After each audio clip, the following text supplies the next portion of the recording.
It has been called the Day of Days. It is a time of magic, pageantry, warmth, generosity and love. For many of us, our fondest childhood memories revolve around the traditions of Christmas. It is a time that many around the world celebrate as the birth of Jesus Christ, the Saviour and Messiah of mankind. In recent years, however, the spiritual holiday has become a time of mass marketing and crass commercialism. Incredibly, many businesses derive more than half their yearly income during this period. The process of gift-giving, once thought to have come from the story of the wise men who offered gifts to the newborn Christ, has evolved into the buying frenzy we see today during the month of December. But what about the other Christmas traditions? Have you ever wondered why we decorate the Christmas tree? Why we light the Yule log? Why we hang the mistletoe? And why we teach our children to believe in Santa Claus? In the next hour, you will discover the true origins of Christmas. You may be surprised or even shocked to learn the source of your favorite holiday traditions. Chances are, you'll never look at Christmas the same ever again.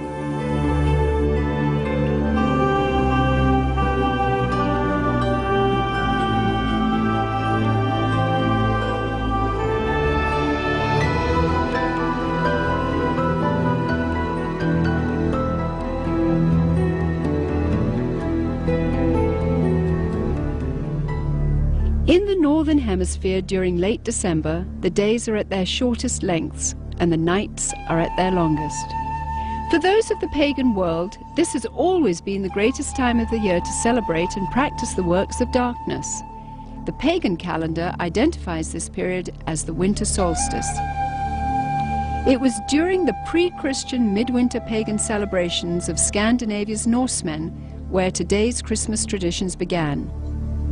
As a means of honoring the pagan sex and fertility god Yule, a 12-day celebration during the month of December was inaugurated. A large single log considered to be a phallic idol was lit on fire and kept burning for 12 days. Animal or human sacrifices were offered in the fire on each of those days. Wild, delirious reveling accompanied the daily sacrifices as drunken participants defiantly strove to make contact with spirits.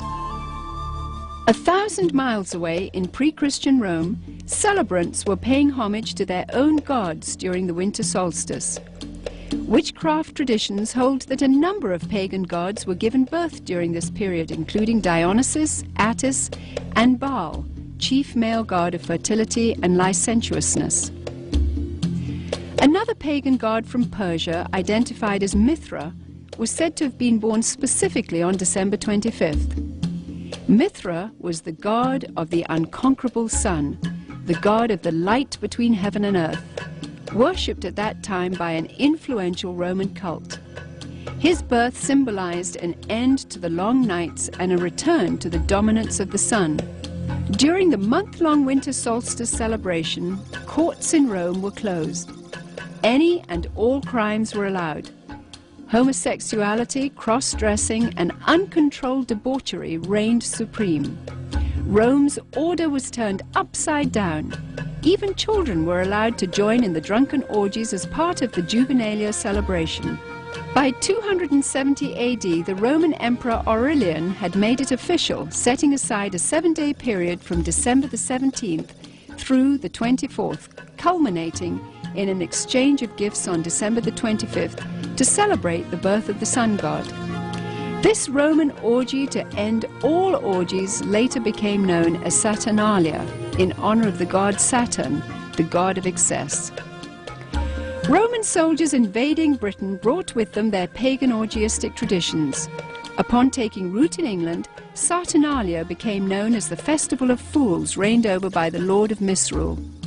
By the 4th century, the influential government-sanctioned Church of Rome, unable to outlaw the growing number of pagan practices, chose instead to adopt them into their so-called official Christianity. The Church believed this would attract more pagans to their fold. Up until this time, the birthday of Jesus Christ, the Jewish Messiah, had not been celebrated at all. Ignoring scriptures, however, indicating that the birth probably did not occur during the winter, the church nevertheless confused biblical history and made Jesus' birthday coincide with the pagan god Mithra. The birth date of the sun god had now become the birth date of the Son of God. It was hoped that the pagan celebrations of Saturnalia would merge into this new legally sanctioned form of Christianity. The Church's practice of changing the dates of Christian events to coincide with pagan festivals continued, and by the 7th century, Pope Gregory I had ordered Augustine of Canterbury to incorporate any and all pagan practices and customs into the expanding Roman Catholic Church. During the Middle Ages, the debased Mardi Gras atmosphere of what was now known as Christ's Mass had reached a fevered pitch. Common practices included open sex in the streets, rioting, murder, and a number of pagan druidic Halloween rituals. This blood-drenched celebration got so out of hand that by 1652, following the execution of King Charles I, Christ's Mass was finally outlawed in England. A religious reform movement began sweeping the country, led by Puritan Oliver Cromwell. The Puritans took the biblical mandate seriously, which commanded that Christianity remain pure and separate from paganism.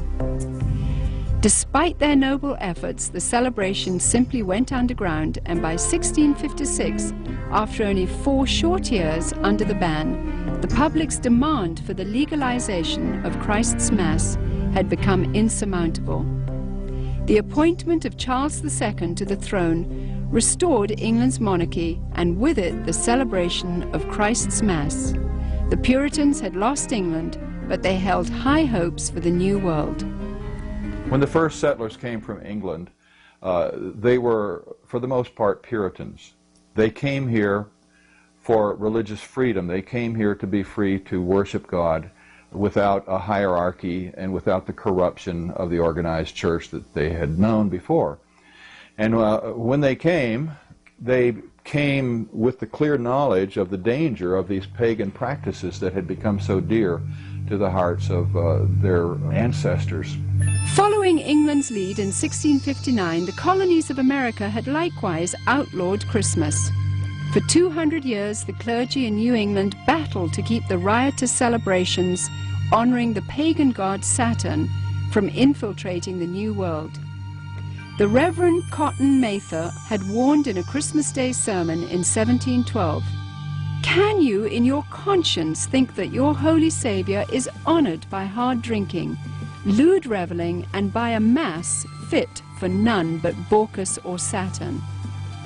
But the public's taste for sin and revelry persisted. In 1828, gang rioting during the Saturnalia-like Christmas celebrations got so bad that cities such as New York were forced to institute a professional police force for the first time in order to control the savagery. Christmas was not only not widely celebrated, in many cases, many places Christmas celebrations were actually outlawed. And this was because of the attitude of many of the churches who regarded it as primarily as a pagan celebration and as a reproach to the Lord. By the mid-19th century, American churches were the last remaining holdout in the war against the validation of Christmas. However, they too finally succumbed as a result of the efforts of the American Sunday School Society, who began advocating Christmas programs for children as a method of filling the pews. The Society argued that children could be taught about the birth of Christ through the reenactment of the Nativity. They also offered candy and treats to the children as a means of enticing families into accepting the holiday, despite its notorious history and blatantly pagan roots.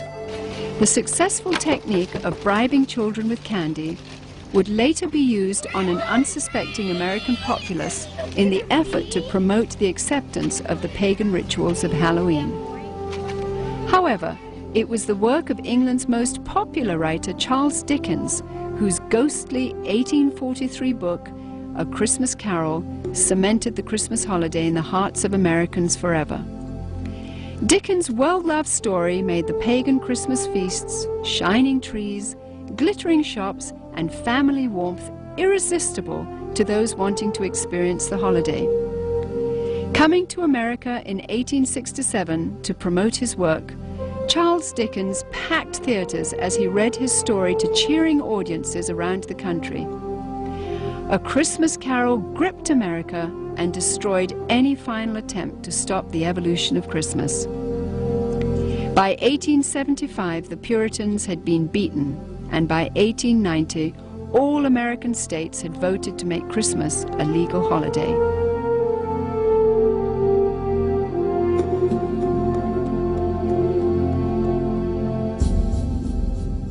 Today's tradition of the Christmas Yule log stems directly from the worship of the pre-Christian Scandinavian fertility god Yule. The burning of this phallic idol is also responsible for the concept of the 12 days of Christmas, which represented the 12 daily sacrifices offered up in the Yule log's flames. Another good example of the pagan elements of Christmas is the whole concept of Yule and the Yule log. The very term is derived from the Norse god Yule, spelled J-U-L. And every year around Christmas time, a huge log was cut down and fashioned into a fertility symbol and then burned for 12 days. And on each successive day, a new sacrifice to the god Yule was performed in the fire, and a new sacrificial victim was burned to death. Sometimes, but not always, the sacrificial victims were human beings. And the whole notion of the 12 days of Christmas also comes to us from this Norse pagan tradition. In an attempt to blur the origins of this horrific ritual, the Church of Rome placed the first day of the Mass of Christ on December 25th and the 12th day on January the 6th. Despite no scriptural references for January the 6th, it was selected as the day the wise men supposedly arrived to offer gifts to the newborn Christ. This day then has become known as Epiphany. During the Dark Ages, the European custom of putting an oil-lighted wick lamp in the windows during the 12 days of Christmas signified to neighbors that the occupants were participating in the pagan worship of the phallic idol Yule. In today's commercialism, this is where we get the tradition of decorating our houses with Christmas lights. The Yule log custom was originally brought over to America by Scandinavian immigrants during the 1600s. And despite attempts to ban the tradition, it has stayed with us to this very day.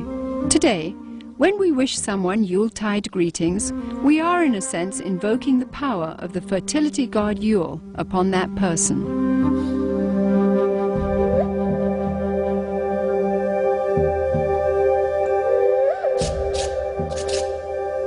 During the Saturnalia celebrations, holly and other greens were hung over doorways as part of a pagan ritual to ward off evil. To deck the halls with boughs of holly was to acknowledge the powers of the nature gods.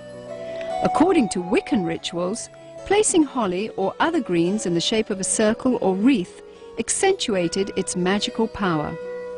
Similarly, mistletoe, when used in the casting of Wiccan or Druidic spells, could render a woman helpless and open to sexual exploitation.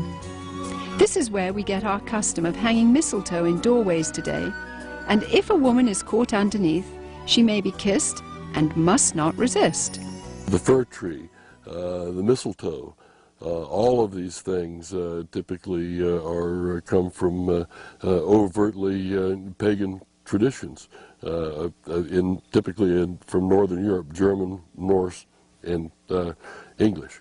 Likewise, evergreen trees have always represented sex and fertility in pagan cultures. During the winter solstice, trees would be chopped down, brought inside, set up, and decorated as idols for worship. The Christmas tree was regarded as a sacred tree.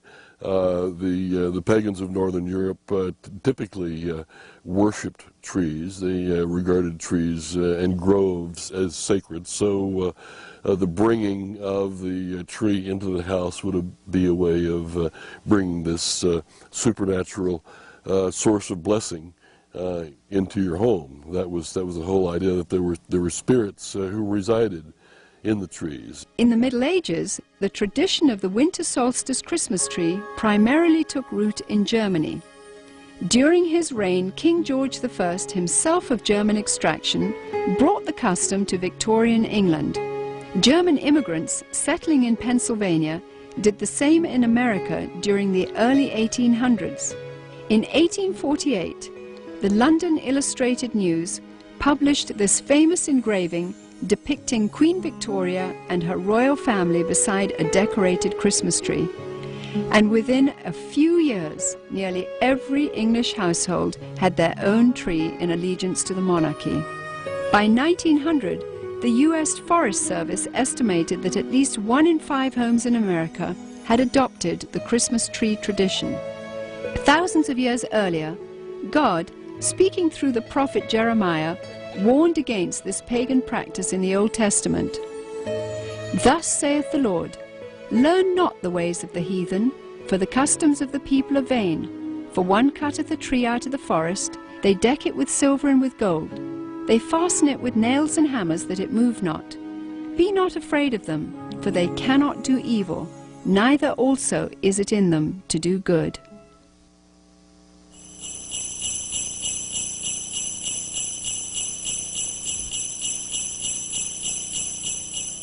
Santa Claus is another good example of a pagan element of Christmas. Santa Claus, as we know him today, is an amalgamation of several different traditions, but in most cultures throughout the world, you will find the existence of what is known as hearth gods, gods who guard the hearth and the chimney and keep the fires burning and make sure the food cooks properly and the people are warm and what have you. And at a certain time of year, in the middle of winter, typically, the hearth god dressed in red will come down the chimney to reward those who have pleased him during the course of the previous year, and to lay curses or hexes or other forms of punishment upon people who have displeased him. The concept of Santa Claus has had a long and winding history, with a number of diverse cultures contributing to the composite character we have today. Beginning once again in Scandinavia, Santa's original incarnation was in the form of Odin, the pagan god of thunder, a tall fellow with a long flowing beard who inhabited the spirit-infested Nordic forests. Odin would travel the sky during the winter solstice, deciding who would die and who would prosper. Most believers were frightened of this particular time of year. In England, Odin eventually evolved into Father Christmas, who, crowned with sprigs of holly, traveled the countryside getting roaring drunk as part of the Festival of Fools celebration. Frequently, he would be accompanied by a horned goat, ironically the biblical symbol of those who reject the salvation of Jesus Christ. According to the traditions of the Church of Rome, there was a Turkish bishop named Nicholas who hailed from Myra in Asia Minor during the 4th century. He was known as the patron saint of seafaring men. Over the centuries, as the legend began to unfold, it was rumored that St. Nicholas had actually captured the devil himself, put him in chains, and made him his personal servant. Recognized in various cultures as Krampus, Beelzebub, or Zwart Piet, Black Peter, this assistant of St. Nicholas is best known by his German name, Knecht Ruprecht. Described as a hideous horned creature, the servant Ruprecht was a dark and sinister figure who stood in stark contrast to the saintly Nicholas. Somehow, Father Christmas's companion, the horned goat, had metamorphosized into the foreboding horned devil called Ruprecht. As St. Nicholas traveled from house to house, inquiring about the behavior of children, Ruprecht would drop candy and gifts down the chimney into the good children's shoes which had been placed there. It was from this story that we get our tradition of hanging stockings on the mantle at Christmas time. If able to recite a verse or demonstrate a skill for St. Nicholas, the child would receive a gift. If unable to remember a verse, or if the child had been bad, he or she would receive a switch or a whip. Ruprecht also carried a large sack which he would frequently use to haul away the really bad boys and girls. As more and more Christian churches began combining the pagan rituals of the winter solstice with the celebration of the birth of Christ, emphasis on St. Nicholas's role began to shift. Some cultures began to downplay the role of St. Nicholas, but surprisingly retained Ruprecht. Eventually, Knecht Ruprecht was made the companion and servant to the Christ child himself. In this scenario, the devil is actually given the title Weihnachtsmann, or Santa Claus. 19th century writer Theodor Storm, in his story about Knecht Ruprecht, even goes so far as to describe the switches given to the children by Ruprecht as tools to be used in sadomasochistic rituals. Soon, the image of Ruprecht would fade from the Christmas tradition, but not his sadistic influence. Many of the early depictions of Santa Claus portrayed him not as a jolly gift giver, but of an unfriendly disciplinarian complete with a ready switch or whip. One of the problems with the Christmas gift thing for children is that it really is a religious teaching, a wrong religious teaching, because it teaches them that if they're nice, they get the gifts. If they're naughty, they don't. Or in my case, I was taught that he would leave us a bundle of switches. Isn't that interesting? It's a salvation by my own personal virtue.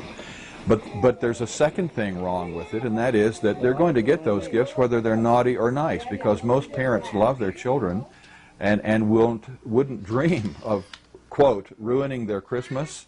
And they're not going to ruin Christmas. They're going to give those children the gifts anyway. And sooner or later, those thinking children are going to realize, I wasn't very nice, but I got the gift anyway. So it isn't important to be nice. It isn't important to do what is right and avoid what is wrong. German immigrants coming to America during the 1620s tried to influence the New World with the stories of St. Nicholas and his gift-giving companion, Knecht Ruprecht. But somehow the idea just didn't take hold until almost 200 years later. In 1819, America's best-selling author, Washington Irving, used his influence to promote St. Nicholas in a popular Christmas story titled Brace Bridge Hall. Consulting Irving's writings, Episcopalian minister Clement Clark Moore penned a decidedly secular tale called A Visit from St. Nicholas in 1822. Later retitled The Night Before Christmas, Moore's poem was based on the tales of German and Dutch immigrants who had come to America. Intended originally only for his own children, Moore's story was published in the Troy Sentinel in New York and became an overnight sensation. Gone were the bishop's remnant of St. Nicholas. He was now a jolly old elf imbued with supernatural powers. Moore had also replaced Nicholas's companion, the horned Knecht Ruprecht, with 8 horned magical reindeer. As the popularity of The Night Before Christmas grew, Moore became increasingly concerned that the story's emphasis on the supernatural and its disregard for Christ would reflect poorly on his position as a minister. As a result, he refused to take credit for its creation until the story became so popular that he could no longer resist. 40 years later, illustrator Thomas Nast, political cartoonist for Harper's Weekly, seared the image of Santa Claus into the minds of the world by creating a drawing which combined Moore's jolly old elf with images of St. Nicholas taken from his own native Bavaria. By 1880, Santa was a thoroughly secularized folk hero who had become increasingly irresistible to retailers worldwide. One factor that has contributed to the paganization of Christmas, the complete paganization of Christmas, has been the element of commercialism. It may seem odd to think of it in that context, but remember that Christ himself identified the love of money as a spiritual force in and of itself. And where it comes into play, it has a kind of naturally hostile effect on the gospel and the Christian faith. So the commercialization of Christmas has helped to highlight the pagan elements and to drive the overtly Christian elements further underground. To me, the most obscene thing about Christmas celebrations and customs as we know them is that as a result of these things, Jesus is displaced in the hearts of children by Santa Claus. The love, affection, appreciation, trust, the desire to emulate, these things that they should have in their hearts and minds as growing children for Jesus himself, to whom they owe everything. Instead, this has been stolen, this has been raped out of their hearts in a sense and displaced by the myth of Santa Claus. He takes the place of God or of Jesus Christ in the special world that is Christmas. He has supernatural knowledge of your history. He has supernatural knowledge of your present, of your attitudes. He's keeping a list. He knows who's naughty and nice. Your parents don't even know that. He's obviously got some conduit to knowledge that is beyond the human, and he flies through the air, capable of visiting every place on the globe in the course of a single night. In many, many ways, Santa exhibits supernatural qualities that provide a kind of a surrogate deity or a substitute for God or for Christ. Myths, by definition, evolve and change, and things are added. We used to have a Santa Claus figure that was confused with St. Nicholas and confused with other pagan figures, and then somehow he evolved through the drawings of Thomas Nast and others into what we see today, but he had a sleigh with 8 supernatural reindeer that can fly. And so the Christmas traditions that are pagan continue to change. But the truth of Jesus, the truth of the Incarnation, the truth that the Word was made flesh and dwelt among us, never changes, never will.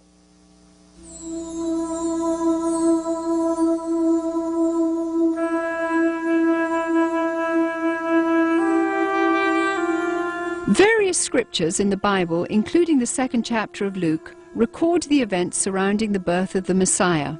A decree from Caesar Augustus had gone out, requiring all people to return to the city of their origin for taxation purposes.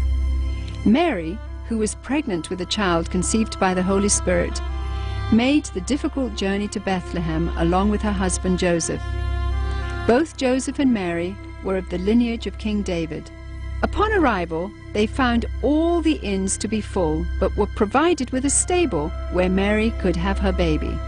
At the same time, an angel announcing the birth of the Messiah appeared to shepherds tending their flocks in a field nearby. The stunned shepherds hurried to Bethlehem and found the baby Jesus lying in a manger just as the angel had declared. Although traditional nativity scenes place 3 wise men at the stable at the time of Jesus Christ's birth, according to Scripture, these wise men visited Jesus later at his home. Because 3 gifts are named, gold, frankincense, and myrrh, tradition says 3 men gave them, but exactly how many wise men visited Jesus is not known. The birth of Jesus Christ miraculously fulfilled a number of Old Testament prophecies about the coming Messiah, including that he would be born in Bethlehem, that he would be born of a virgin, and that he would be a descendant of King David's. The concept or the idea of celebrating the birth of Jesus once a year had apparently never occurred to the Church Fathers. In the first 3 centuries of the Church's history, there was no such thing. And I think God perhaps very carefully avoided telling us in the Scriptures when he was born. We can be sure of one thing: it wasn't in late December, and because in the first place, shepherds don't abide by their flocks in the fields by night in late December. It's too cold. They take them out in the morning to pasture, protect them while they eat all day, and then bring them back in at night. So it wasn't in late December. It's an interesting thing, and perhaps an intellectually tantalizing thought, to try to figure out when he was born. And it can be done within limits, and if it mattered, and apparently it doesn't matter to God, he was probably born in late September. Some scholars point out that according to Scripture, the birth of Jesus may have taken place in the first day of the Feast of Tabernacles, or September 29th. Ironically, this would have placed his conception right around December 25th. The timing of other events such as the temple service of Zacharias and the pregnancy of Mary's cousin Elizabeth lend credence to December 25th as being the date of Jesus' conception. Since Christians believe that life begins at conception anyway, and not at birth as pro-abortionists believe, this may be a more appropriate reason to remember this time of the year as the period in which God came to earth in human form. For some, Christmas today simply means a time to get together as a family. For pagans, it is a deeply religious time to celebrate the winter solstice. Retailers, of course, view it with eyes towards making huge profits. Others use this time to reflect on the birth or conception of Jesus Christ, while many parents use Christmas to perpetuate the myth of Santa Claus to their children. In order to carry on this myth of Santa Claus, we must lie to our children. We must deceive them. We literally must lie to our children. And one of the wonderful things about children is that they naturally believe everything that we tell them when they're small. They trust us to tell them the truth. And if we deceive them in this way, it has to be destructive, because at some point in their future lives, they're going to wonder if other things we told them were true. The things we told them about the Lord, were they really true? It plants the seeds of doubt. And anyway, it creates disappointment. It creates disillusionment. To my mind, the question is not so much whether to celebrate Christmas or even how to celebrate Christmas, but to be able to make any decision knowledgeably. Whether you celebrate it or you don't celebrate it, you should know why you're doing so. You should understand what the pagan roots of Christmas are, and with that knowledge, you can discount them or ignore them if you choose to do so. It is not the purpose of this film to tell you which Christmas rituals should and should not be practiced by you and your family. This is between you and the Lord. What Christians should be most concerned about, however, are the growing pagan influences infiltrating every area of our rapidly degenerating society. Recently, we took our cameras to the Nevada desert, where we witnessed 35,000 pagans from around the country participating in a week-long celebration of sex, drugs, and hedonism. Here, everything was permissible and encouraged, except for the adoration of Jesus Christ. In nearly every ritual performed, Christianity was mercilessly mocked and despised. Each year, the numbers of participants continues to grow. Its attraction is expanding worldwide as it recruits through the internet. It is sobering to witness what could be the wave of the future unfolding before our eyes. It is not only permitted in the public schools, in the government schools, to celebrate holidays. It is encouraged and in some instances required. But with this condition, they must be pagan. They must not be Christian. And Christmas time, they're certainly encouraged to put on Christmas programs and Christmas plays. But all references to Jesus, all references to the gospel, all references to the incarnation, all references to God must be omitted. They sing about Santa Claus, they sing about Rudolph the Red-Nosed Reindeer, and God only knows what else they sing about that isn't scriptural. Since the pagan elements in Christmas are so strong, and they provide virtually the entirety of the structure and the content of the holiday, there is no Christian element in the holiday. Therefore, it becomes the ideal, politically correct, culturally diverse, multicultural holiday for everyone. In the 17th chapter of John, Jesus taught that it was appropriate for his followers to be in the world, but not of the world, meaning that we should be involved in our world so as to have a positive influence, but not become corrupted by it. The mighty Joshua, in challenging his people, said, "Now therefore fear the Lord, and serve him in sincerity and in truth, and put away the other gods which your fathers served. Choose you this day whom ye will serve, but as for me and my house, we will serve the Lord." Rather than setting aside a few days of the year to remember the Lord, Christians should live with a day-by-day, moment-by-moment dedication of their entire lives to Jesus Christ. Then, and only then, will they be able to have victory over pagan influences and to have an impact on society for God the Creator. To those with a heart for evangelism, Christmas time provides a wonderful opportunity to tell others about the true gospel, about God's plan of redemption, and the real purpose for Jesus Christ entering the world.